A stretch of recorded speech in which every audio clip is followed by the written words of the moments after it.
माँ कच्चा खाने में तो स्वाद आ रहा है, माँ तेरा भेदभाव कहाँ गया? माँ ने नान खा के आया, तंदूरी रोटी खा के आया, तब तेरा भेदभाव कहाँ गया? अरे कहने का मतलब ये है कि कथा की सार्थकता जभी होगी, सत्संग की सार्थकता तभी है कि अलग अलग आए और भेदभाव रहित होकर के एक होकर के जाए। तो सबको बनाया किसने है? उस परमात्मा ने। तो इनसे भेदभाव खत्म करके और इस प्रकार से आगे सार्थकता करें। माया का स्वरूप भी अंतरिक्ष ने बताया, माया से कैसे बचा जाए। तो ये प्रबुद्ध ने बताया कि जब सदगुरु की कृपा होगी तब जाकर के हम माया से बच सकते। एक प्रजापति था, पापा का 10 गधा गधे लेकर के आता, शाम को काम करके तो सबको दान देता था। एक दिन लेकर के आया, गधे बांध दिए लेकिन एक का पैर नहीं, पैर बांधने वाला रस्सी काय से बांध। तो उसने क्या किया कि जैसे आ जाते थे गधे अपनी जगह पर आ जाए, गधा आया तो उसने बांधने का नाटक किया, पैर में हाथ घुमा दिया, जैसे बांध दिया। सब बंधे रहे, सुबह हुआ तो उसने सबको खोल दिया। 9 गधे जो बंधे थे उन्हें खोल दिया, 9 भाग गए, एक के पैर में रस्सी तो थी नहीं, अब वो हिले नहीं। अब उसकी पिटाई करी, डंडे मारे, हिले नहीं, वो इधर उधर हो जाए लेकिन जाए नहीं। अब वहां जो है एक समझदार व्यक्ति आ गए, श्री बाबू सिंह जी जैसे, माने भैया कहे के ताई मारे पानी सब चले गई, 9 जाई ना।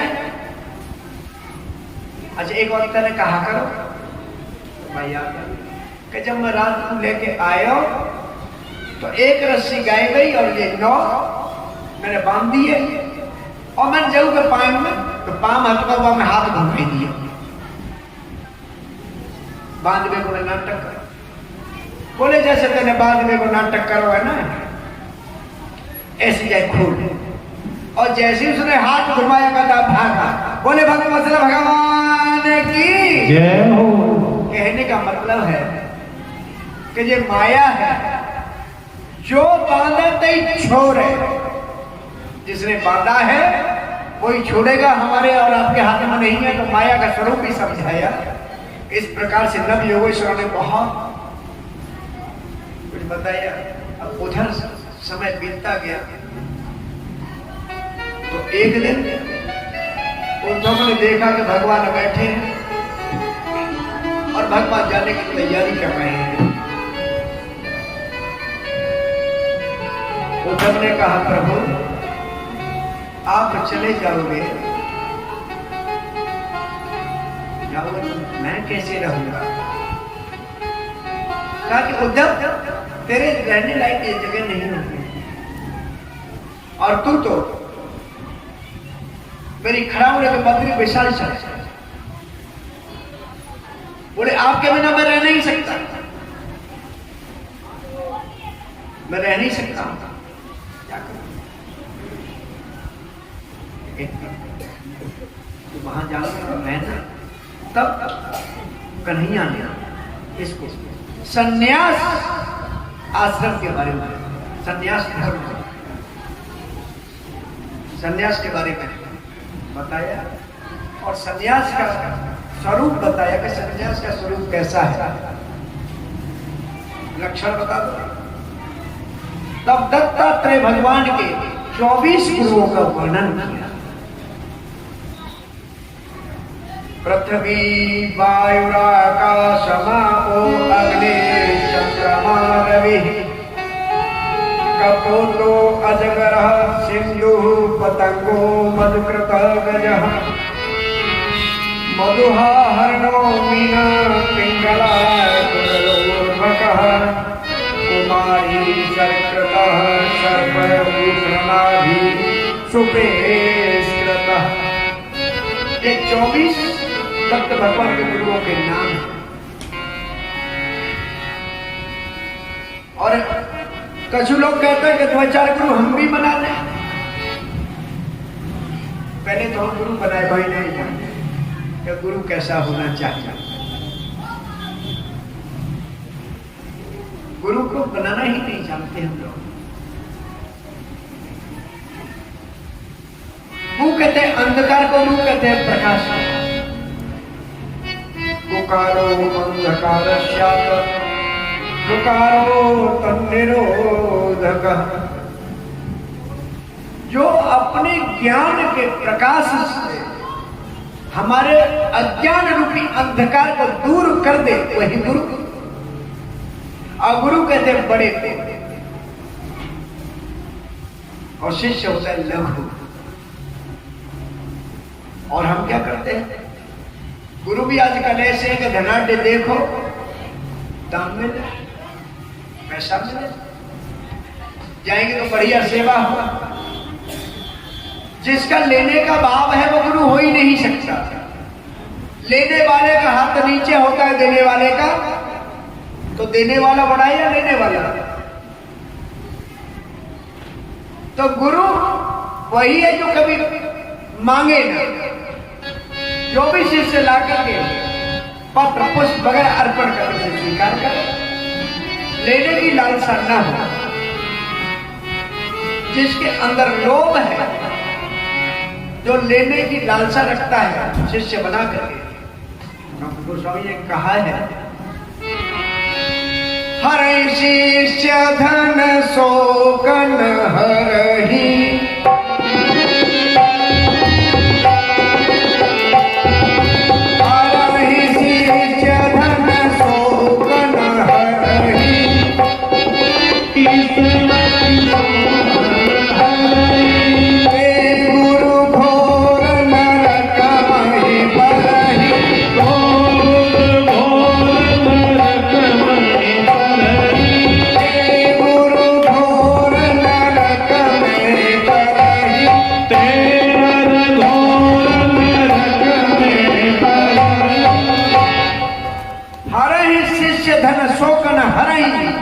ते गुरु घोर नरक में पर।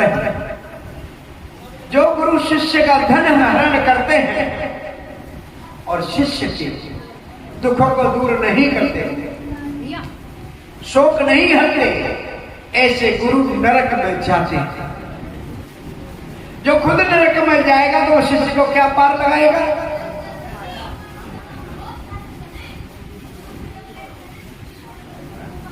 इसलिए ब्रजवासी तो कहें, संत महात्मा कहा, गलियन गलियन गुरु फिरे हमसे दीक्षा ले।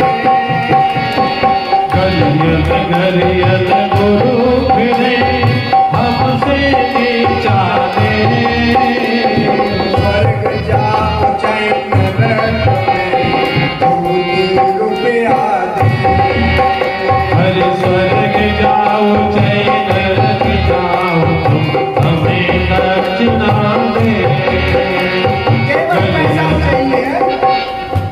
ऐसे जो है, और फिर 6 महीना पीछे आवे कछु मिले तो चेला परेशान है।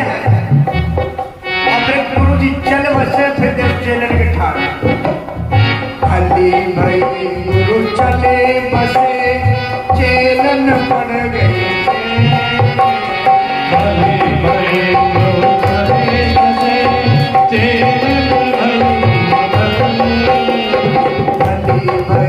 गुरु चले बसे चेलन पड़ गई छे। भाई गुरु चले बसे चेलन पड़ गई छे। 6 महीना में आम तो 2 रुपया ले। हर 6 महीना में आम तो 2 रुपया ले।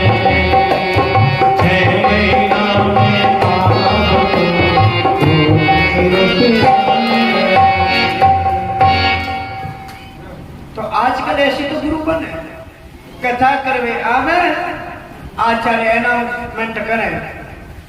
जो कोई दीक्षा लेना चाहता है, कल गुरु जी दीक्षा देंगे,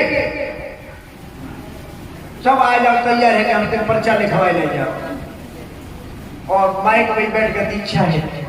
क्या दीक्षा का ये कार्य है कि दो चार गुरु नहीं भैया, एक बनाओ जीवन में। जैसे आप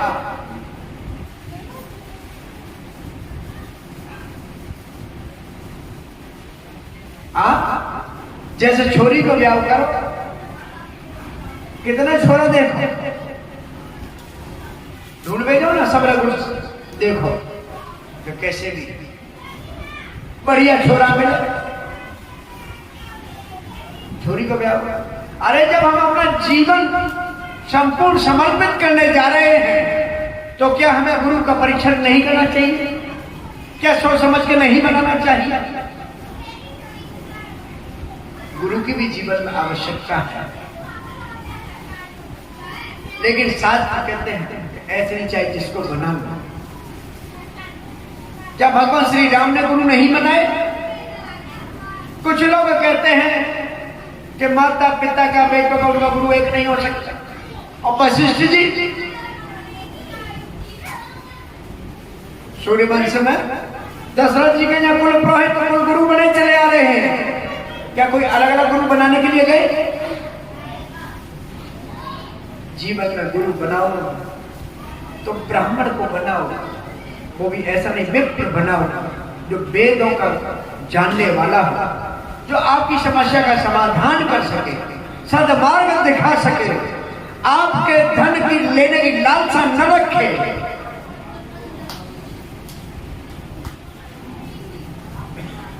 क्या भगवान श्री कृष्ण ने गुरु नहीं बनाए? गर्गाचार्य जी उनके गुरु हैं, यज्ञ को भी समझा है। शिक्षा लेने के लिए संदीप मुनि के आश्रम में गए। क्या ब्राह्मण नहीं है संदीप मुनि? या गर्गाचार्य जी ब्राह्मण नहीं है? चाहे जिसको बना लिया, और हम गुरु बनाते चाहे जिससे बना, और गुरु बनाने के बाद फिर पछताते हैं। पहले तो करे कि गुरु जी बना लिया, गुरु जी फोटो नारे मैंने चक्कर कर देने में घूंगा, ढोलना बनाए के नहीं, फोटो लिया मैं गंडा के फोटो रखे थे बढ़िया, फिर बाबा माला पैरा में और दीपक आगे चलाया, तो गुरु जी की सेवा कर रहे हैं। हमारे यहाँ फोटो को माला कब चढ़े, कब दीपक जरा फोटो को यहाँ पे तो जीते जी तुमने पहले ही जब सुधार दिए तो कहा तुम्हारे गुरु है। गुरु साक्षात परब्रह्म तस्मै श्री गुरवे नमः। कहा अंधकार तिमिरांधस्य ज्ञानांजन शलाकया चक्षुरुन्मीलितं येन तस्मै श्री गुरवे नमः। जो हमारे अज्ञान को दूर कर दे, अपने ज्ञान की प्रकाश की किरणों से, तो हम चाहे जिससे बना लेते हैं भैया। जीवन में गुरु एक बनता है, शरणागति एक बार होती है, बार बार नहीं। दीक्षा गुरु एक और शिक्षा गुरु अनेक। जहां से शिक्षा मिले वो भी गुरु है, लेकिन दीक्षा देने वाला तो गुरु एक होता है। शिक्षा गुरु अनेक है। जब हम पढ़ने जाते हैं तो जो बेसिक विद्यालय है वहां गुरु अलग है, उससे ऊपर मिडिल वाले में जाए तो वहां अलग, उच्चतर माध्यमिक में चले जाए तो अलग, उससे भी ऊपर जाए स्नातक वगैरह के लिए तो गुरु अलग शिक्षा देने वाले। तो शिक्षा गुरु अनेक हो सकते हैं, लेकिन दीक्षा गुरु एक। सोच समझ के गुरुओं का वर्णन किया है। पहला गुरु बनाया पृथ्वी। पृथ्वी में से क्या सीखा? सहनशीलता। हम खूब खुदाई करते हैं पृथ्वी की, 4 जगह फावड़े मारे, कुछ भी किया, क्या कुछ कहती है? तो संन्यास धर्म पता है कि हमें सहनशीलता होनी चाहिए सांस में।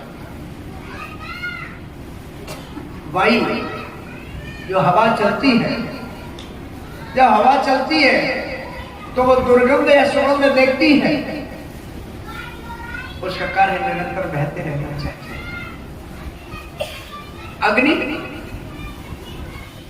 अग्नि का कार्य क्या है? क्या यज्ञ में ही काम आती है? क्या घर में भोजन बनाने के लिए कार्य नहीं आती? या चिता जलाने में कार्य नहीं आती?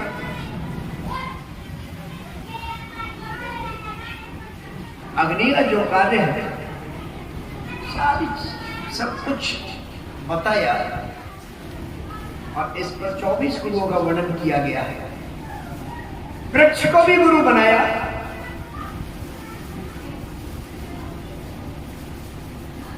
फलदार वृक्ष हो तो बालक क्या करते हैं?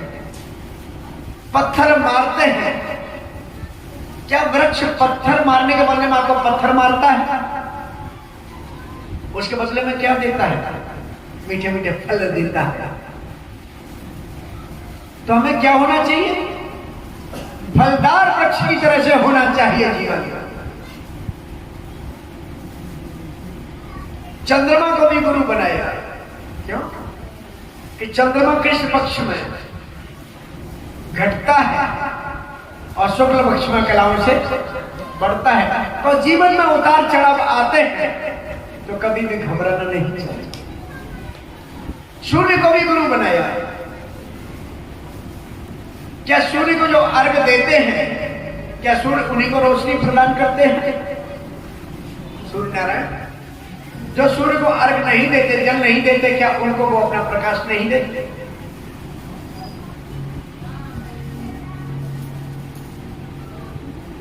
अजगर को भी बनाया। अजगर क्या करता है? पड़ा रहता है, मुंह खोलता है, कुछ आ गया तो ठीक है, नहीं आया तो ठीक है, मस्त पड़ा रहता है। और यही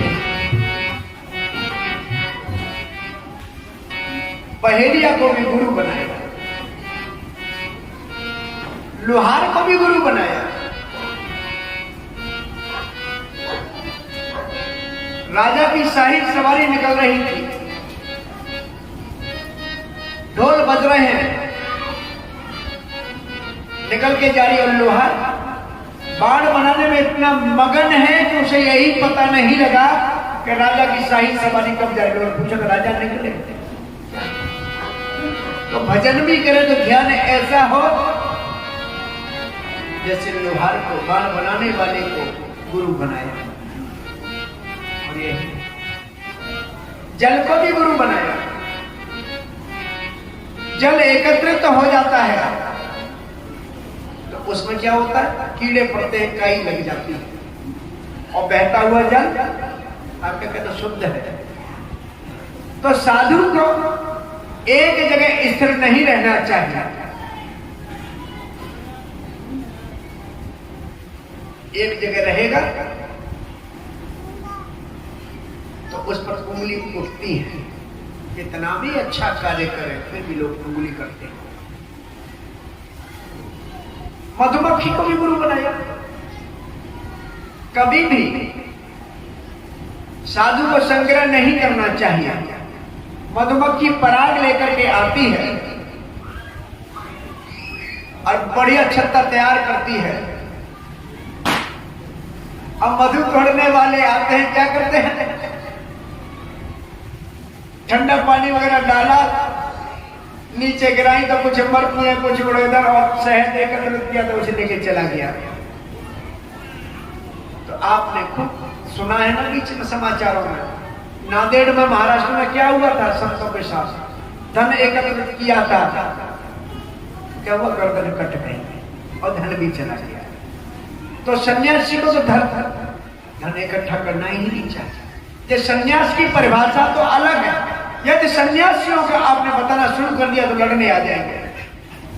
पूछो कौन? हम सन्यासी हैं। अरे भैया, सन्यासी अपने लिए कुटिया तक नहीं बनाता, झोपड़ी भी नहीं डालेगा, न किसी से मांगेगा, जंगलों में रहेगा, पर आप ढूंढ भी नहीं सकते। सन्यास तो 75 वर्ष की अवस्था के बाद है। पहले तो हमारा वानप्रस्थ ही ठीक नहीं है, तो संन्यास ठीक कहां से होगा? संन्यास की तो परिभाषा जानते ही नहीं। 24 गुरुओं का वर्णन किया है, गणका को भी गुरु बनाया है। सुबह से शाम तक सज धज करके इंतजार करती रही, कोई नहीं आया। तब विचार के ऐसे तो अच्छा था कि ठाकुर जी का भजन करती तो मेरा पार हो जाता।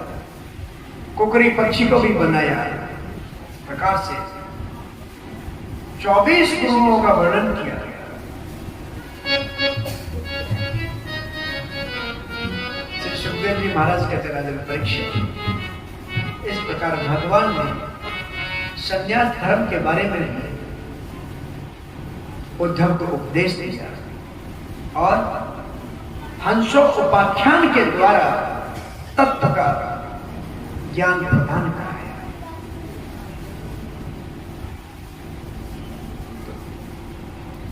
खड़ाऊ लेकर के उद्धव जी तो बद्री विश्वास, और भगवान ने विचार किया कि अब मुझे भी चलना चाहिए।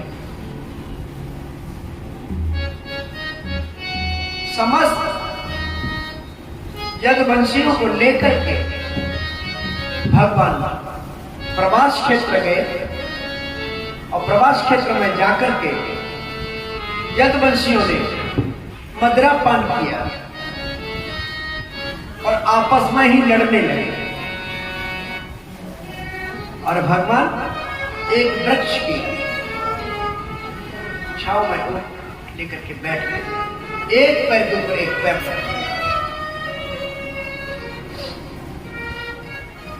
यदुवंशी आपस में लड़े तो एरक नाम की घास पैदा हुई थी, वो अस्त्र बन गई, शस्त्र बन गई। लड़ लड़ के आपस में ही सभी समाप्त हो गए।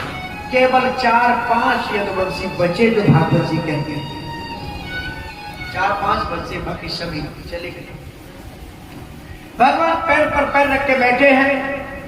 उधर बहेली आया, उसने मृग समझ करके मृगस्याकारं तच्चणं विविध्यात् मृगशंकया बाण चलाया और कन्हैया के पैर में आकर के लगा। कन्हैया के पैर का पदम चमक रहा। बहेलिया दौड़ करके आया, आकर के प्रभु से विनती करने लगा, क्षमा याचना करने लगा।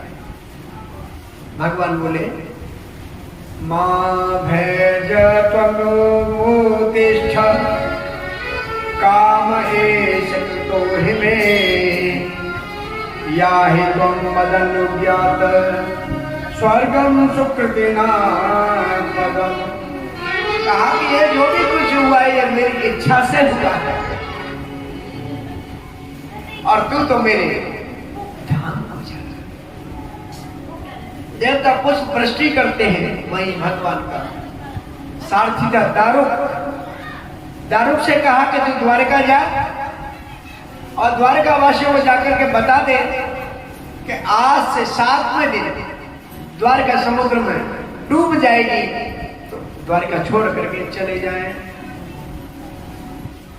उधर उसने जाकर के बता दिया, द्वारकावासी निकल गए और द्वारका समुद्र में समाहित हुई।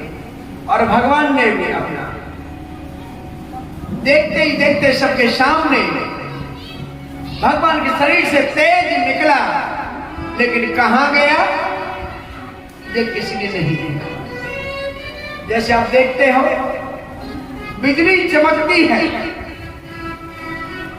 आकाश में गरजती है, कहां गई किसी को पता है? श्री सुखदेव जी महाराज कहते हैं, उधर सुख जी महाराज ऋषियों से कहते हैं कि वही तेज निकल करके भगवान का आकर के श्रीमद् भागवत में आकर के विराजमान हो गया। बोले श्रीमद् भागवत महापुराण की जय हो। स्वकीयं यद् भवेत् तेज तच्च भागवते दधात् तेनेयं वाङ्मय मूर्ति प्रत्यक्षावत ते हरि। तो ये भगवान की बांगमयी मूर्ति है और भगवान की बांगमयी मूर्ति है श्रीमद् भागवत। बोले भागवत महापुराण की जय हो। श्री सुखदेव जी महाराज के कहने लगे, यहाँ एकादश स्कंद को विराम, द्वादश स्कंद, इसका नाम है आश्रय। सुखदेव जी महाराज ने कहा, राजन परीक्षित, 7 दिन पूरे हो गए और अब हम चलेंगे, और तो हमने कथा पूरी सुना।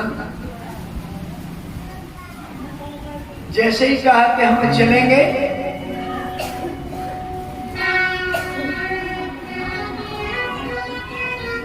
परीक्षित कहने लगे, गुरुदेव आप जाओगे, तक्षक आएगा, आके हमें डसेगा और हम मरेंगे।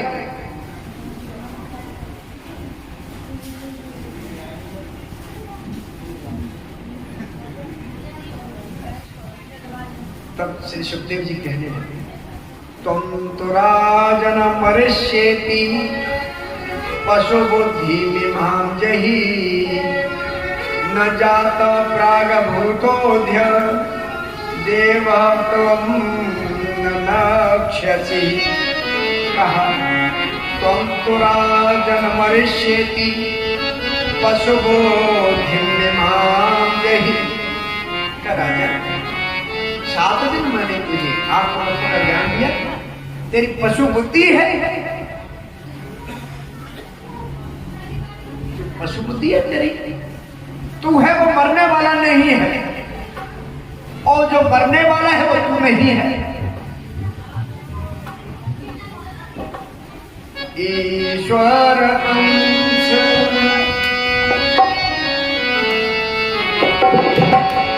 ईश्वर अंश जीव अविनाशी,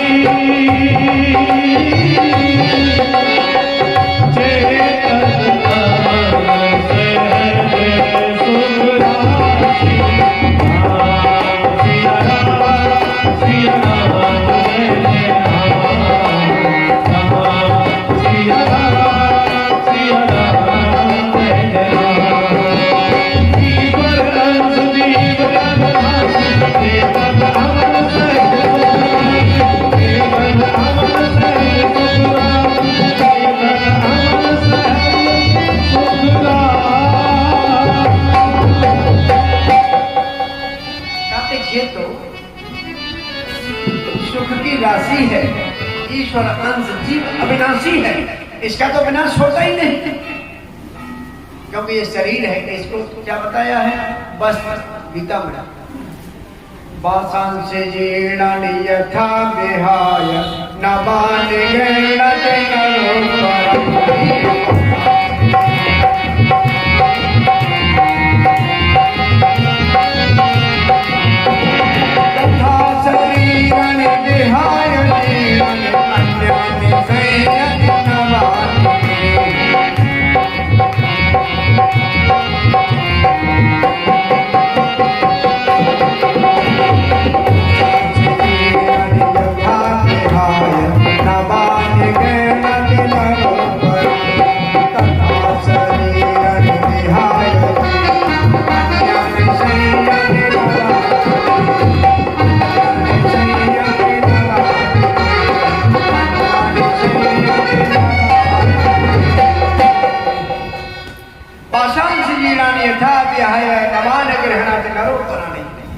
तथा शरीरान विहाय जीनान अन्यान संयाते नवानि देहि।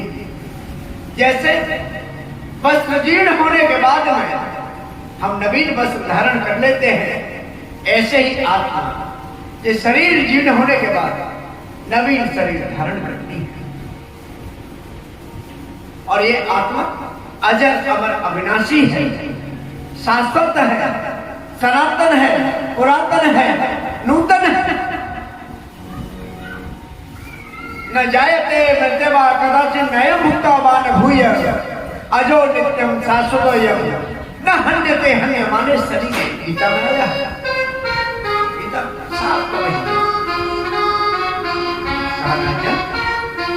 अहम ब्रह्मा परम धाम ब्रह्माहम परमं पदम एवं समीक्षानात्मान आत्मनान्याध्याय निष्कले। ये तो सच्चिदानंद का अंश है, इसका कभी विनाश होने वाला नहीं।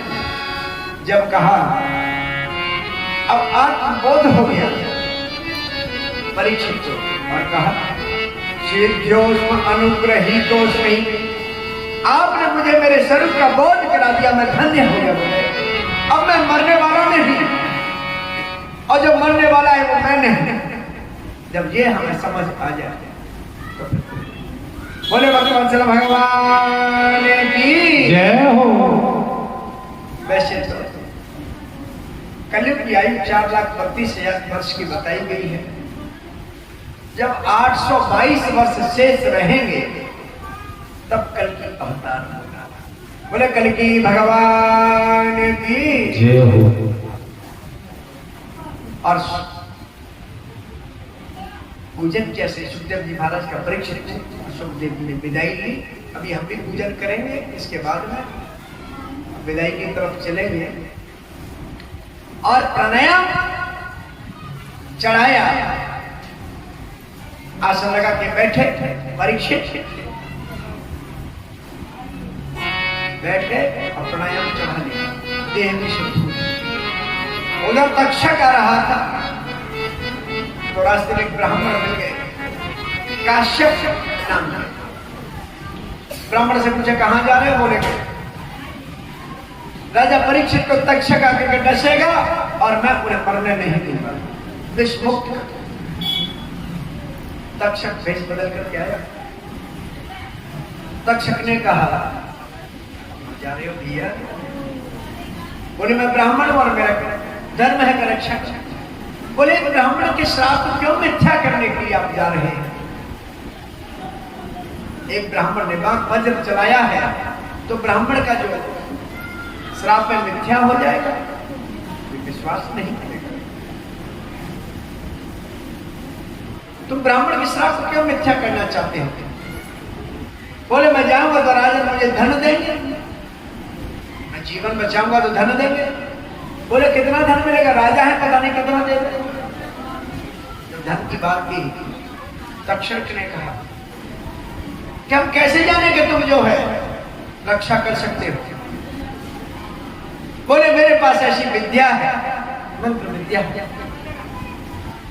बोले कि आप अपनी परीक्षा, तो बोले कैसे परीक्षा लेना चाहते? तक्षक ने क्या किया कि वेश बदल करके एक वृक्ष था उसके जड़ पर जाकर के विष गमन किया तो जो वृक्ष था वो भस्मीभूत हो गया, भस्म पर। ब्राह्मण ने भी क्या करेगा? आसन लगाया, मंत्र जाप किया, मंत्र जाप के जल मंत्र के जैसे ही छोड़ा, वृक्ष फिर हरा भरा हो गया। तक्षक समझ गया कि ये मेरे विष को भी निष्फल कर देगा, समझाया, मिथ्या हो जाएगा। मैं तो धन, तक्षक ने धन दिया, ब्राह्मण लालच में आके वहीं से वापस लौट गए। और तक्षक ने वेश बदला, तब तक अपने आत्म स्वरूप को जान करके परम तत्व में लीन हो चुके थे परीक्षित। तक्षक आया के घसार में भस्मीभूत हो गए। बोले परीक्षित जी महाराज की जय हो। अंतिम श्लोक है भागवत जी का, हम भी बोलेंगे, आप भी हमारे साथ बोले। नाम संकीर्तनम यस्य, नाम संकीर्तनम यस्य, सर्व पाप प्रणाशनम, सर्व पाप प्रणाशनम, प्रणामो दुख शमनः, प्रणामो दुख शमनः, तम नमामि हरिं परम, तम नमामि हरिं परम। बोले श्रीमद् भागवत महापुराण की जय। श्री सूत जी महाराज कहते हैं, सौनक जी मैंने सुख और परीक्षित के माध्यम से आपको श्रीमद् भागवत कथा का श्रवण कराया।